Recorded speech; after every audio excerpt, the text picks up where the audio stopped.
Hi, my name is Gail Thackray and I'm a medium. And that means that I can tune into the other side and I sense things, I feel things, and I see things that people don't normally see.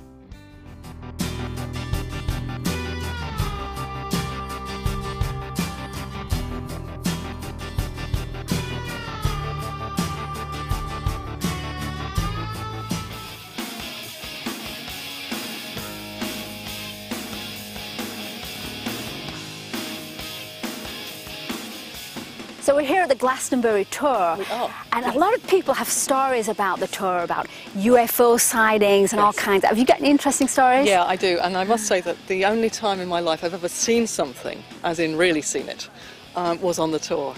And it was a flock of winged things about the size of my hands that spiralled up from the ground and disappeared. And this was like 3 o'clock on a Sunday afternoon.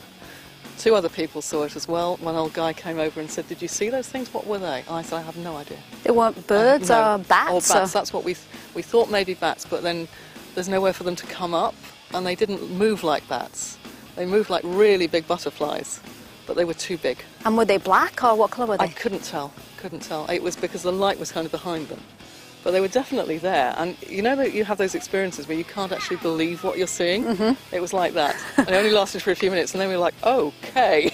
So well, that was weird. So what do you think now? Well, I don't know. I will say that the Tor is supposed to be the home of Gwyn ap Neith, who is an ancient Celtic spirit, but over the years, over the hundreds of years in between, he's supposed to be the king of the fairies.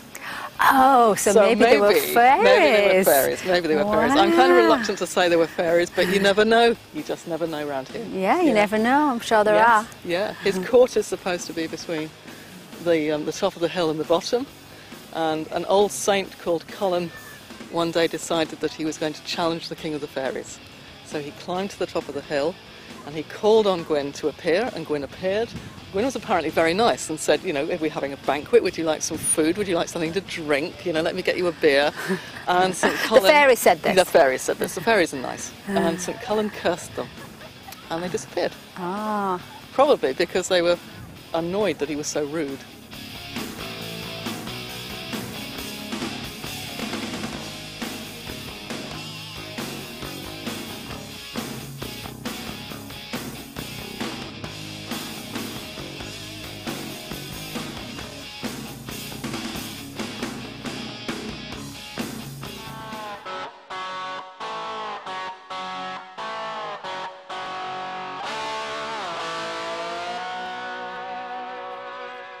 So are there any elves and fairies around here? Can you see them? Not as far in my perception, but these trees, these roots here, this structure, these beautiful beech trees, have a phenomenon related to them. It has been discovered over a period of time. You've got to remember that J.R. Tolkien, the writer of Lord of the Rings, lived at Oxford, and he wrote an awful lot, yes? And we've since recently discovered that Douglas Adams, who wrote Hitchhiker's Guide to the Galaxy, and also J.K. Rowling, who wrote, obviously, Harry Potter, have been known to come here quietly on their own to try and write over a particular problem that writers get. It's known as writer's block. You're a writer. I'm a writer, Sometimes you just run dry, the story just stops, everything ends. This is the place where you come and make peace with yourself. So you just sit quietly and you can feel it, and it comes through the trees. Air flows through the trees, through the leaves, and it sounds a bit like being at the seaside, and you watch the sun and the clouds rolling by and things like this, and it puts your mind at peace, and hopefully your writer's block is lifted, and you can start again. But the story of Tolkien, when we look at the treaty, it gives you a perspective on the things he was trying to describe as the underworld. But you know, we can see fairies and elves and things like that. They're in another dimension, but we do find them in places like this. And you can't see them by just looking straight out. You know, you have to kind of look through your peripheral vision. This place is full of things in the corner of your eye all the time. Exactly. You just sit here and they're just darting and ducking and diving and shifting about all the time. Well, that's what it's about. I mean, when you see fairies and elves, you're not seeing them walking up to you, because that would scare the heck out of you, right? Ask for your autograph or something. Yeah. But you look and you go, oh, what was that? And it's out of the corner of your eye. So maybe... Look at your phone number, yeah. So if we get really quiet and we look around and then be open to seeing things that are maybe not really in this dimension, they're really in another dimension, and you just kind of look around and maybe you start to see little lights and you see little patterns in the leaves, and sometimes that is your fairies and your elves.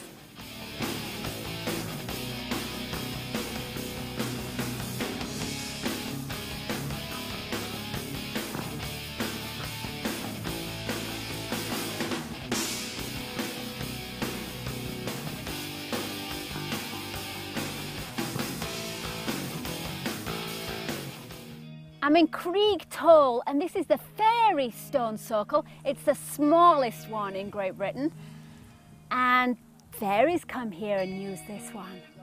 So I'm waiting for the fairies and looking around.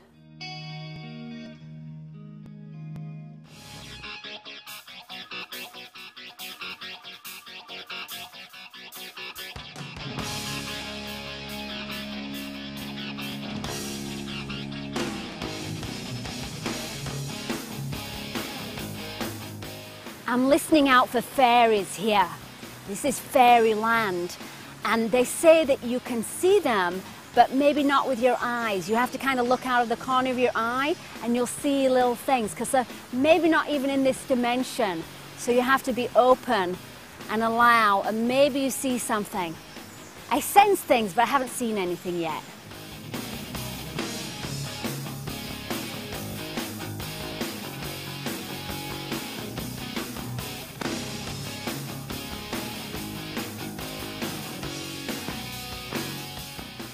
You could tell this is Fairy Glen. Obviously, these are little fairy houses that are built by people, but maybe there are some real fairies here.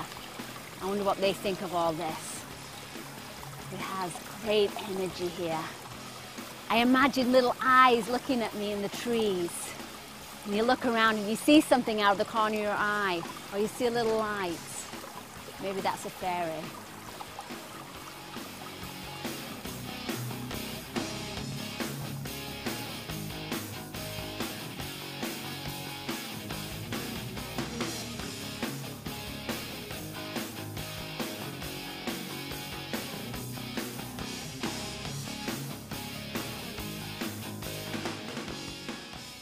There are such things as elementals. Those are the little elves and the fairies if you believe in them, but this is certainly the place to see them or feel them. And you can work with their energy. Very magical.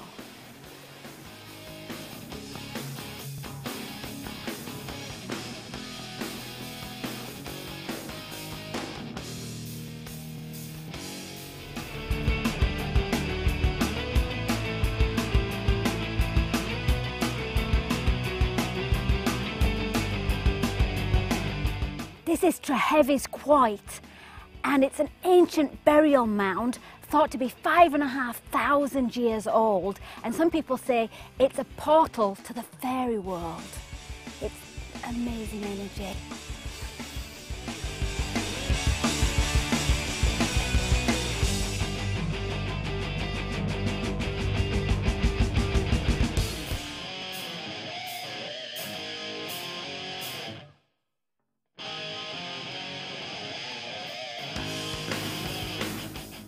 So we hiked up on the moors in the wind to come to this beautiful healing stone. What is it about this particular one? This healing stone is called the Mound. Legend and stories have it that this is one of the most important healing places in Cornwall. In the old days, people used to bring their children here to pass them through the stone 3 times to cure them of various childhood illnesses. And also, it was used when young girls first started to menstruate. They would bring their girls here to meet the fae folk, to see that they'd have good luck. So if I was to go through here, I could actually pass into the fairy realm. If you go through there, so the legend says, sometimes you won't come out the other side because you will be in the land of the fae. Have you ever seen any fairies up here? There are fairies here. You hear them more than see them, and of a night time you sometimes hear their music.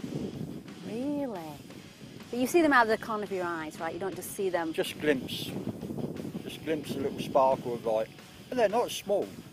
We call them the little people here in Cornwall, but they're probably as high as the sun. Really? Wow. Well, I'm going to go through here and see what happens. Go.